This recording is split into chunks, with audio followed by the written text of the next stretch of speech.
Halo, assalamualaikum warahmatullahi wabarakatuh. Ketemu lagi dengan Bagus Juan Maulana SKM dalam video konsultasi kusta. Teman-teman, tadi siang saya ketemu beberapa OYPMK yang menghadiri rapat sebuah pertemuan forum discussion untuk pelayanan dasar pada OYPMK di Kabupaten Tegal.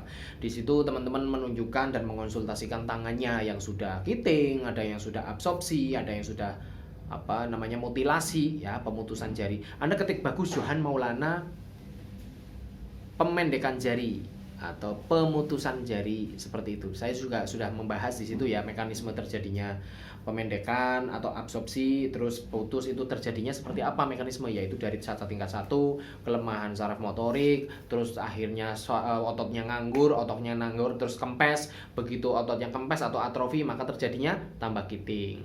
Ototnya atrofi mengecil akhirnya menekan pembuluh darah, akhirnya pembuluh darahnya macet sehingga tidak bisa mengalirkan nutrisi dan oksigen ke ujung-ujung. Nah, begitu ujung-ujung sini mati, ada 3 mekanisme tubuh dalam menghadapi benda mati. Yang pertama diserap, yang kedua ditolak, yang ketiga bisa hidup berdampingan bersama benda mati tersebut. Misalkan absorpsi tadi kan, absorpsi itu kan pemendekan. Jadi karena aliran darah nggak sampai sini, di sini jaringannya mati, baik jaringan tulang rawan maupun jaringan tulang kerasnya, tulang tuanya, itu akhirnya benda mati tersebut bisa diserap. Jadi tubuh menganggapnya oh ini benda mati yang bisa diserap. Jadi ada mekanisme tubuh seperti itu kan, kalau ada benda asing diserap atau sel-sel fagositnya bisa memakan seperti itu.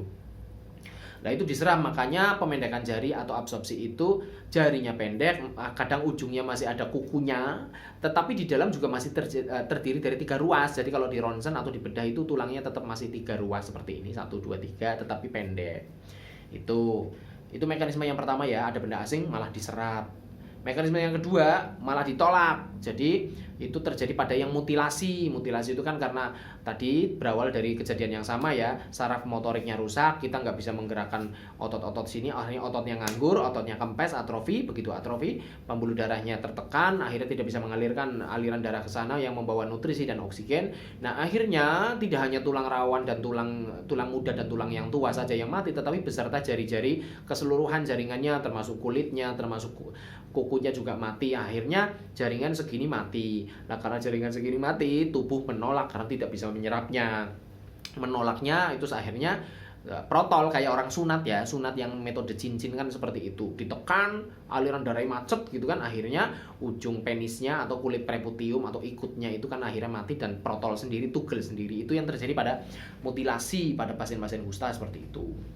Nah tadi teman-teman itu menunjukkan seperti itu, ada yang tangannya absorpsi, ada yang bahkan mutilasi, ada yang kiting juga. Nah itu tiga-tiganya, baik pemendekan jari, pemutusan jari maupun kiting, terjadinya penyebabnya seperti sama dan mekanismenya juga sama. Kalau kiting kan ini begitu atrofi kempes gini, nah ini begitu kempes kan ini tertarik, ya kan, tendonnya maupun ligamennya tertarik sehingga seperti ini. Nah pesan saya kepada teman-teman semuanya yang memiliki cacat tingkat 1 seperti itu. Cacat kan ada 3 ya, tingkat 0, tingkat 1, tingkat 2. Tingkat 0 berarti tidak ada kecacatan. Tingkat 1 adalah cacat yang misalkan terjadi gangguan fungsi saraf, sensorik atau motorik, yang tidak terjadi kelainan bentuk atau tidak ada deformitas. Jadi ada kelainan misalkan saraf sensorik di sini mati rasa, atau kelainan motorik adalah di sini tidak bisa digerakkan, atau terjadi kelemahan otot ya, terjadi berkurangnya kekuatan otot, misalkan untuk nyepit kertas saja nggak kuat, untuk menahan tahanan juga nggak kuat seperti itu berarti cacat tingkat 1 pada saraf motorik. Nah cacat tingkat 1 itu kalau dibiarkan, yaitu kelemahan tangan tadi, kelemahan kekuatan otot itu tadi, kalau dibiarkan nanti akan jadi cacat tingkat 2. Cacat tingkat 2 adalah yang sudah terjadi deformitas atau kelainan bentuk seperti tadi, adanya absorpsi, adanya mutilasi maupun kiting. Nah, itu juga harus dicegah. Gimana caranya yang tadinya cacat tingkat 1 tidak menjadi cacat tingkat 2. Nah, tadi teman-teman yang ketemu kan bilang, "Iya, Pak, saya begitu dianggurin, nganggur kerja, malah tambah parah kitingnya." Ya iya.